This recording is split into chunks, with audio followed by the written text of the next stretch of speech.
Lieutenant He-Jin Park stared at his screen aboard the Galactic Alliance flagship Star Voyager *. Something wasn't right. The energy readings from the nearby sector kept changing in a way that reminded him of something, but he couldn't quite place it. The ship's computer said it was just normal space radiation, but He-Jin's instincts told him otherwise. Being from Earth had taught him to trust his gut feelings. Back home, those instincts could mean the difference between life and death. Earth wasn't called a death world for nothing. Its high gravity, dangerous weather, and countless predators had shaped humans into survivors who noticed things others might miss. "Lieutenant Park, your shift ended 15 minutes ago," said Admiral Do-Yum Kim from behind him. The Admiral's voice was calm but firm, like always. He-Jin didn't turn around. "Sir, I'd like to stay a bit longer. These readings don't look normal to me." The Admiral stepped closer to look at He-Jin's screen. "The computer systems show everything is within expected parameters. Are you suggesting our advanced AI is wrong?" "Not wrong, sir. Maybe just not seeing the whole picture." He-Jin pulled up another screen showing the energy patterns from the last 6 hours. "Look at how these signals move. They're not random." Admiral Kim frowned. "The pattern analysis shows nothing unusual. Lieutenant, I know Earth-born humans tend to see threats everywhere, but out here in space, we rely on our technology. It served us well for centuries." He-Jin wanted to argue, but he knew it wouldn't help. The Galactic Alliance had strict rules about everything, including when to worry about energy readings. If the computer said something was safe, questioning it was like questioning the whole system. He saved his readings anyway, marking them for later study. As he stood up to leave, Navigation Officer Jae-Yun Lee caught his eye from her station. She was half-human, and sometimes she seemed to understand his Earth-based concerns better than the others. "Get some rest, Lieutenant," Admiral Kim said. "Tomorrow's another day of routine patrol." He-Jin nodded and walked toward the door. Just then, a small change in the energy pattern made him stop. For a split second, the readings had formed a shape that looked exactly like the hunting pattern of a deep-sea predator he'd studied back on Earth. He almost said something but stopped himself. Nobody would believe him if he said space was acting like an Earth ocean. They'd probably think the high gravity of his homeworld had damaged his brain or something. In his quarters, He-Jin couldn't sleep. He kept thinking about those energy patterns. On Earth, ignoring strange patterns could get you killed. But this wasn't Earth, and he was just one lieutenant in a massive fleet. His computer pad beeped with a message. It was from Jae-Yun. "I saw what you noticed. The energy readings changed again after you left. Want to look at the data together tomorrow?" He-Jin smiled. At least someone else was willing to look past the standard protocols. He sent back a quick yes and tried to relax. But as he lay in his bed, designed specially for humans from high-gravity worlds, he couldn't shake the feeling that the fleet was being watched. Not by enemies with ships and weapons, but by something else. Something that moved through space the way ancient predators moved through Earth's deepest oceans. He just hoped he was wrong. Because if he was right, following the fleet's standard procedures might be the last mistake they'd ever make. He-Jin met Jae-Yun early the next morning in the ship's data analysis room. The space was quiet except for the soft hum of computers. Jae-Yun had already pulled up the energy readings from the past 24 hours on the main screen. "Look at this," she said, pointing to a pattern that repeated every few hours. "The computer says it's random, but I've never seen random space radiation move like this." He-Jin leaned closer to the screen. "It reminds me of something I studied at the Earth Marine Academy. There's a predator in Earth's deep oceans called the ghost shark. It creates electrical fields to find food hiding in the sand." Jae-Yun looked interested. Her human father had told her stories about Earth's oceans, but she'd never seen them herself. "How does that help us here in space?" "I'm not sure yet," He-Jin admitted.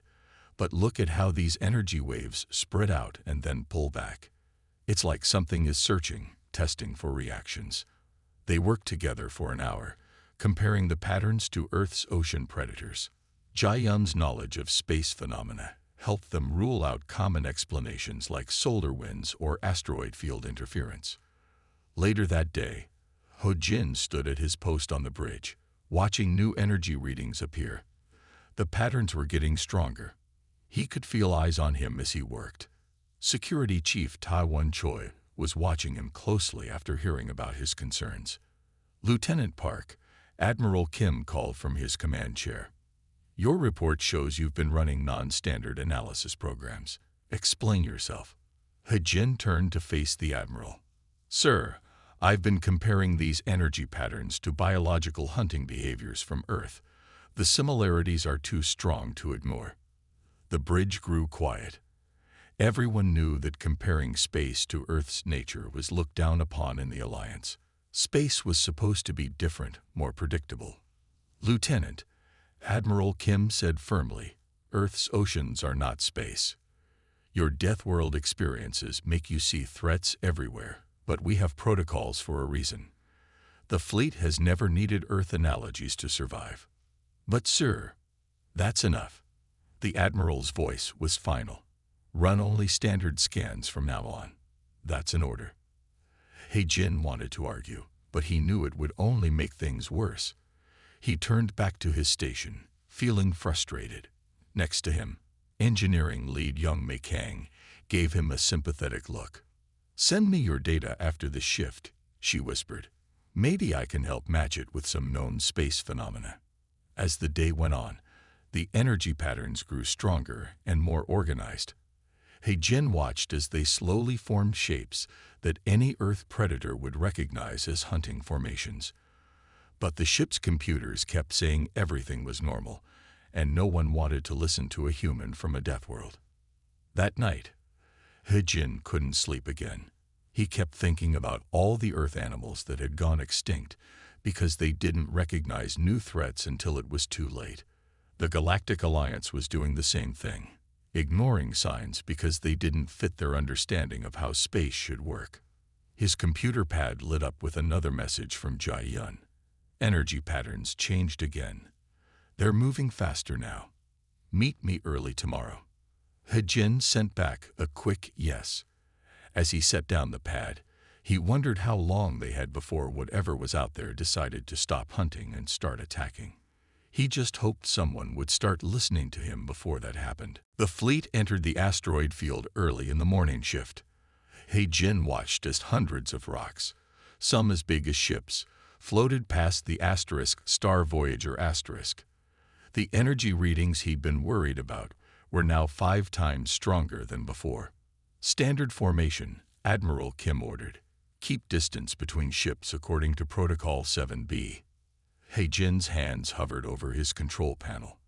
The fleet was spreading out exactly as the procedure manual said they should. But on his screen, he could see the energy patterns changing, almost like they were responding to the fleet's movements. "Sir," Ho-jin said, trying to keep his voice steady, "the energy patterns are adapting to our formation." Admiral Kim looked annoyed. "Lieutenant Park, I thought we discussed this yesterday. The computer shows all readings are normal for an asteroid field." But Ho-jin couldn't stay quiet anymore. He pulled up a new scan program he had written based on how Earth scientists tracked deep-sea creatures. "Sir, please look at this. If I adjust the sensors to search for biological patterns instead of mechanical ones." "That's enough." Admiral Kim stood up. Security Chief Choi relieved Lieutenant Park of his duties. Taiwan started walking toward Ho-jin's station, but at that moment, engineering lead Young Mei Kang's voice came over the speaker. "Bridge engineering. We're detecting massive movement in subspace. Something big is out there." Ho-jin didn't wait. His fingers flew over the controls, activating his special scanning program.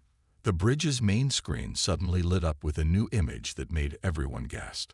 Something enormous was moving through the asteroid field. It wasn't a ship. It wasn't even solid. It was more like a massive cloud of energy that could change its shape, and it was wrapping around the fleet's formation. "Impossible," Admiral Kim whispered. "The main computer would have detected." The computer was looking for the wrong things. He-Jin said quickly. This creature hides in subspace the same way Earth's deep-sea predators hide in dark water. It uses the asteroids like coral reefs, waiting for prey to follow standard patrol routes. Security Chief Choi had stopped moving toward He-Jin. He was staring at the screen, where the creature's energy form was slowly closing around their ships. "Sir," Jai-Yun called from her station. 3 more energy forms detected. They're using the asteroids to block our escape routes. He-Jin turned to face Admiral Kim. "Sir, if we keep following standard procedures, we'll be doing exactly what they expect.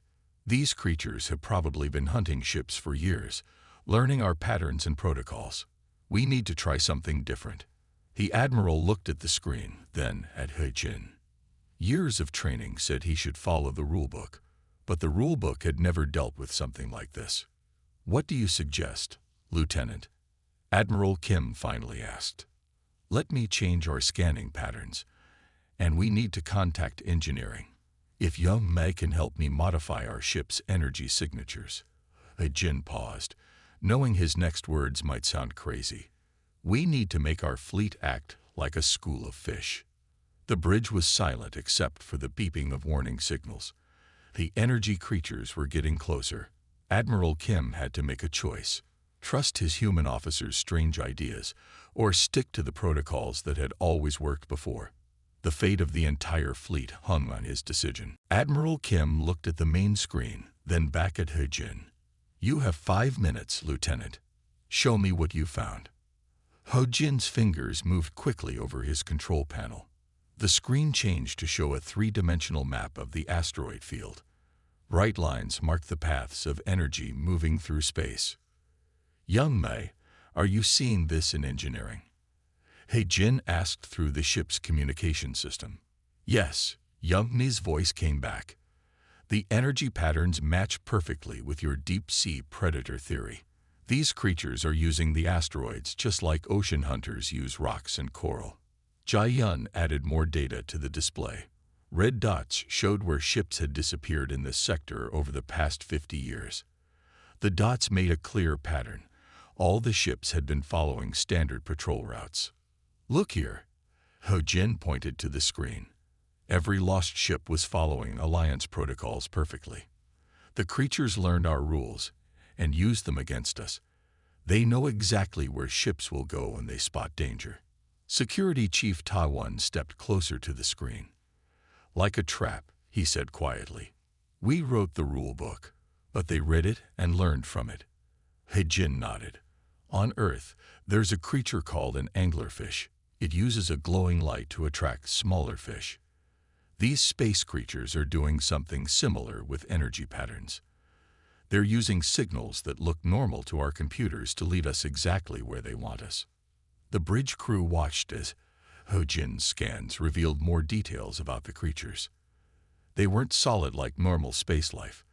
They were more like living clouds of energy that could change shape and density. They could hide in subspace, watching and waiting until ships followed predictable routes into their hunting grounds. "The asteroid field isn't a danger to us," Jai-Yun realized. "It's their home territory. They use it for cover, just like ocean predators use coral reefs." Admiral Kim's face was serious. "How many of these creatures are out there, Lieutenant?" He-Jin adjusted the scan. "At least 7 large ones around us now. Maybe more hiding deeper in the asteroid field. They're working together like a pack of hunters." Young Mei's voice came through again. "Admiral, I'm detecting changes in the subspace field. These things aren't just energy clouds. They're intelligent. They're communicating with each other, coordinating their movements." He-Jin looked at the Admiral. "Sir, every standard evasive maneuver in our book will lead us deeper into their trap. They've probably been hunting ships this way for centuries, learning our patterns, perfecting their technique. The only way to survive is to do something they've never seen before." The creatures were moving closer. On the screen, their energy forms looked like giant jellyfish made of light, with tendrils of power reaching out toward the fleet's ships. Admiral Kim stood up straight. He had spent his whole career following rules and protocols, but now those same rules might get them all killed. What do you need to implement your plan, Lieutenant? He-Jin took a deep breath. First, we need to change how all our ships move. No more standard formations. And Young Mei needs to help me modify our energy signatures immediately. The Admiral nodded. Do it. But remember, Lieutenant, if you're wrong about this, you've just doomed the entire fleet. He-Jin looked at the screen, where the energy creatures were starting to glow brighter. If I'm wrong, sir, we were doomed anyway. The energy creatures attacked just as He-Jin finished explaining his plan. The closest one sent out a blast of energy that made all the ship's lights flicker. Alarms started ringing throughout the fleet. Standard evasive maneuvers, shouted Admiral Kim automatically. Then he stopped and looked at He-Jin. No, Lieutenant Park, this is your plan. Tell us what to do. He-Jin took a deep breath. This was the moment when everything could go right or terribly wrong. Young Mei, start changing our energy output pattern now. Make it random, like the electrical signals of a scared fish. Already working on it, Young Mei replied from engineering. But it will take 10 minutes to spread the changes to all ships in the fleet. Another energy blast hit them. This time, 3 smaller ships at the edge of the fleet lost power completely. We don't have 10 minutes, Security Chief Tadwan said. He was watching the creatures get closer on the main screen. Jia-Yun, He-Jin called to the navigation officer. Tell all ships to move like this. He sent her a pattern based on how small fish move when they're trying to confuse a shark. No straight lines. Keep changing direction randomly. Jia-Yun quickly sent the new movement orders to the fleet. Some captains started arguing immediately. The pattern went against everything they had learned about space combat. Trust him. Admiral Kim's voice cut through all the arguments. Follow Lieutenant Park's instructions exactly. The fleet began to move in its new pattern. Ships darted back and forth, up and down, never staying in one formation for more than a few seconds. It looked messy and disorganized, exactly what He-Jin wanted. The energy creatures seemed to hesitate. Their attack patterns slowed down as they tried to understand what the fleet was doing. It's working, Jia-Yun said excitedly. They're confused by our movement pattern. But then one of the largest creatures changed its shape. It spread out into a thin net of energy, trying to catch the fleet no matter how they moved. Young Mei, how much longer for the energy signature changes? He-Jin asked urgently. 7 more minutes, she answered. The systems weren't designed for this kind of modification. The energy net was getting closer. 2 more ships lost power as smaller creatures attacked from behind. The fleet's strange movement pattern was helping, but it wouldn't be enough without the energy signature changes. He-Jin looked at Admiral Kim. Sir, we need to do something more dramatic. On Earth, when small fish are caught in a net, sometimes they all swim toward the same point. The pressure breaks the net. The Admiral understood immediately. You want us to group all ships together and charge directly at the largest creature. That goes against every rule of space combat we have. Yes, sir, He-Jin said. That's exactly why it might work. Admiral Kim stood silent for a moment. Everything in his training said to spread out, to maintain proper distance between ships. But that training had never dealt with living energy nets in space. Send the order, he finally said. All ships form up tight. We're going to charge straight through that thing. He-Jin watched as the fleet began to gather. He knew that if he was wrong, if these creatures didn't behave enough like Earth's sea life, he was about to get everyone killed. But being from Earth had taught him something important. Sometimes survival meant doing the one thing your enemy would never expect you to do. The fleet's ships drew closer together, moving as one tight group. Through the bridge windows, He-Jin could see other ships so close that their safety lights lit up each other's hulls. In normal situations, this would be incredibly dangerous. But right now, it was their best chance to survive. Young Mei, He-Jin called through the communication system. We need those energy signature changes now. Can you speed it up? Young Mi's voice came back tired but determined. I'm redirecting power from non-essential systems. Give me 2 more minutes. But He-Jin, even then, we can only maintain the new energy pattern for maybe 5 minutes before the systems overheat. 5 minutes should be enough, He-Jin said, though he wasn't completely sure. He turned to Jia-Yun at her navigation station. How many ships have we lost contact with? 4 smaller ships are completely dark, she reported, but their emergency systems are working. They still have life support and backup power. Security Chief Ta-Won was monitoring the energy creatures. The large one is still spread out like a net, but it's moving slower now. It seems unsure about our new formation. He-Jin nodded. The creatures had probably never seen ships gather together like this. On his screen, he could see the energy net trying to adjust its shape to surround them. Admiral, He-Jin said, when Young Mi changes our energy signatures, we need all ships to release their emergency buoys at the same time. The buoys will give off our old energy pattern and confuse the creatures. Admiral Kim thought for a moment. Like how some fish release ink to confuse predators. Exactly, sir, He-Jin said, pleased that the Admiral was understanding Earth survival tactics. Then, while they're confused, we push straight through their net at full speed. The minutes felt like hours as they waited. The energy net drew closer, its light making strange patterns on the bridge windows. Some of the smaller creatures had moved behind the fleet, cutting off their escape route. Energy signature changes ready. Young Mi's voice finally announced. All ships can switch on my mark. Admiral Kim stood up from his command chair. All ships, prepare emergency buoys. Release on my command. The energy net was almost touching their outer ships now. He-Jin could see electrical sparks dancing across their hulls. Now, Young Mi called. Every ship in the fleet suddenly changed its energy output. Instead of the steady patterns that spaceships usually gave off, they now pulsed with random bursts of energy that mimicked the confused electrical signals of a school of small fish. Release buoys, Admiral Kim ordered. Hundreds of emergency buoys shot out from the fleet in all directions, each one giving off the normal ship energy pattern. The energy creature's net wavered, its pattern breaking up as it tried to track too many targets at once. Full speed ahead, He-Jin shouted. Straight through the middle. Don't stop for anything. The fleet surged forward as one.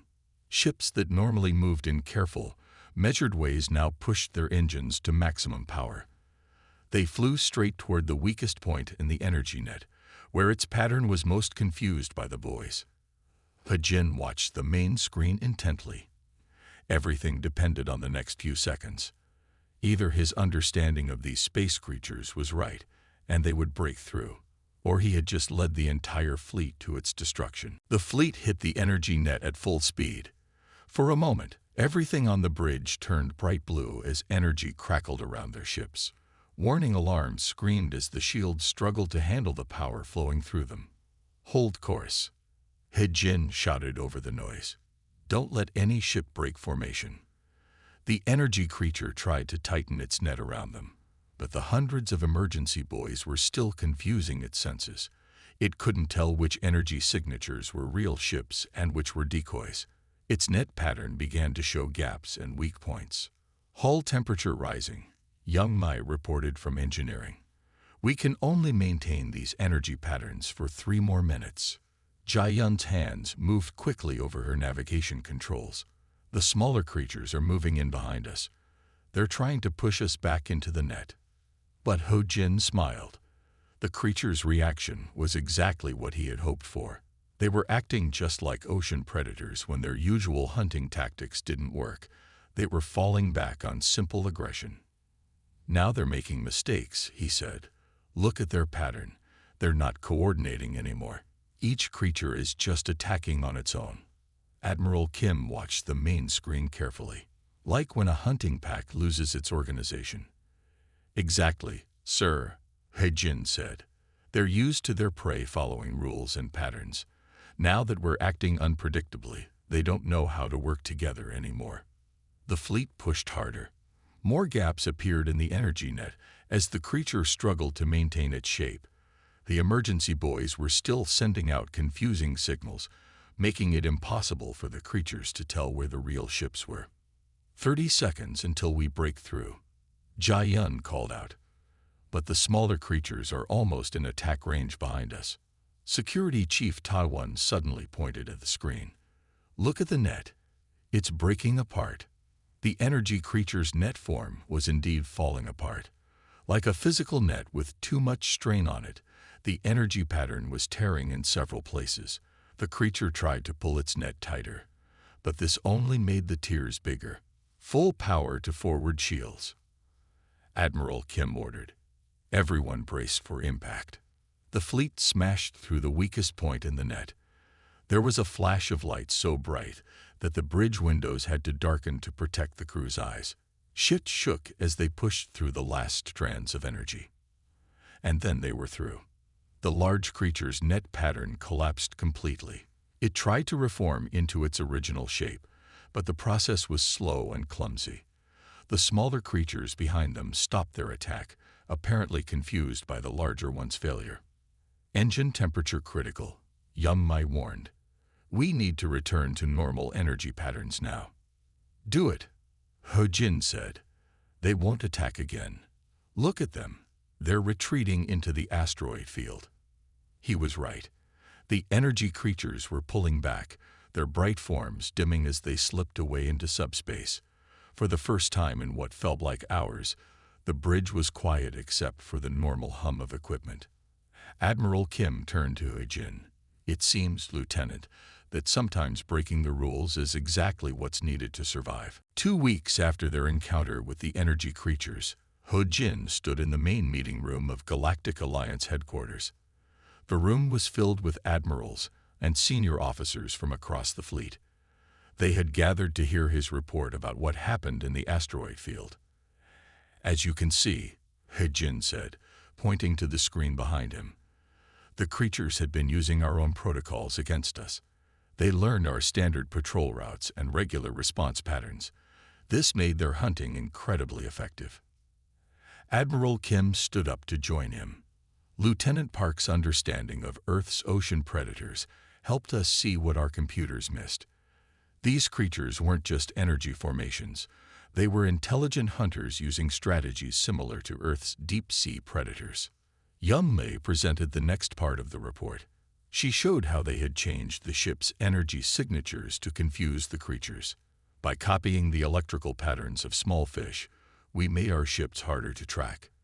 The emergency buoys acting as decoys worked just like the ink clouds some sea creatures use to escape predators. Security Chief Taiwan added his own observations.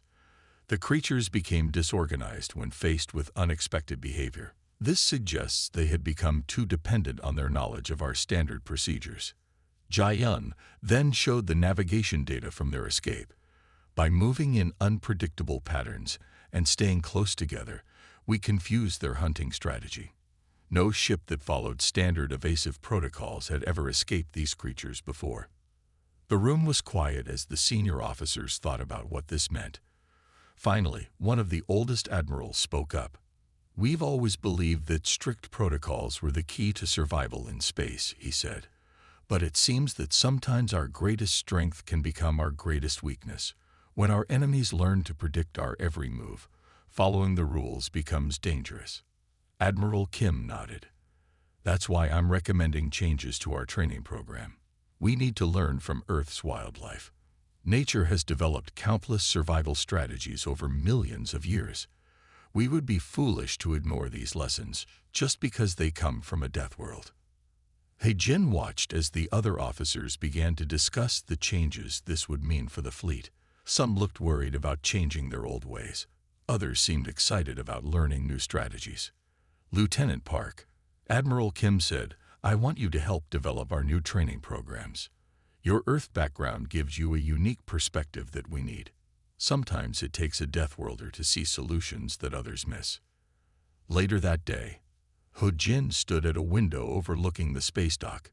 He could see workers adding new sensor arrays to several ships, arrays designed to detect biological patterns instead of just mechanical ones, ready to start teaching us how to think like Earth creatures. Jae-yun asked, joining him at the window. Hye-jin smiled. I think we all have a lot to learn from each other. The galaxy is full of surprises. We need to be ready for anything. As he watched more ships arrive for their new upgrades, Hye-jin thought about how one small change in thinking had saved their fleet. Sometimes the most dangerous thing you could do was assume you knew all the answers. The universe, like Earth's oceans, still had many secrets to teach them.